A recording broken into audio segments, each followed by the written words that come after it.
খালি বস্তি বস্তি দেখা ও বলে আমি নাকি নিজে বস্তিতে আসছি। তুই বস্তিতে ভাড়া থাকতি, চিলে কোঠায়? আর এই বস্তির দাম 1.5 কোটি টাকা, 14 গোষ্ঠী বেচলেও হবে না। এটা আমার শ্বশুর তোর কমেন্টে রিপ্লাই দেয় নাই?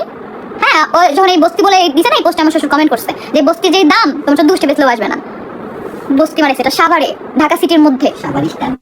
তো তো মুন্সিগঞ্জে এতটুকু জমি নেই তোর বাপের, আবার বড় বড় কথা। তুই তো বস্তি বাসা চেঞ্জ করে কি একটা হাই ক্লাসে, তুই যদি 10 লাখ টাকার একটা বাসা যাস, তুই কি তোর অতীত বুঝতে পারবি যে তুই গার্মেন্টসে চাকরি করতে আগে? নাহলে তোর মা বাবা তোর খাইতে দিত না? এটা কি তুই বলতে পারবি? আমার সাথে যে কান্না করছিলি, হ্যাঁ, তোর যেগুলো দেখে আমার সিম্পাথি আসছিল, আমার তো মনে হচ্ছে তুই তোর মা বাবার নামে মিথ্যা কথা বলছিস। তারাই ভালো, তুই খারাপ।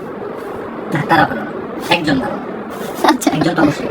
আচ্ছা কতবার আর কমেন্ট করবো? প্লিজ রিপ্লাই দাও। এমডি রিয়াজ, রিপ্লাই দিয়ে দিলাম। আমার মেয়ের নামটা নাও, ইনায়া। হ্যালো ইনায়া। আমার স্টোরি হয় না। বিল্ডিং এ থাকলে এসব হয় না, নিজের ঘরের সুখ আসল সুখ। অবশ্যই নিজের বাসা যদি চিলেকোঠা হয় সেটাই হচ্ছে আসল সুখ। দেখো না, আমি এখানে আসার পরই যে শুনছিলাম সে নাকি গ্রামে যাবে, কোরবানিদের পরে বাড়ি করবে, করলো না? দেয় নাই তোর চাচার জমি ওর বাপরে, জানি তো আমি। আলিশা কেমন আছে? আমার নাম তোহা।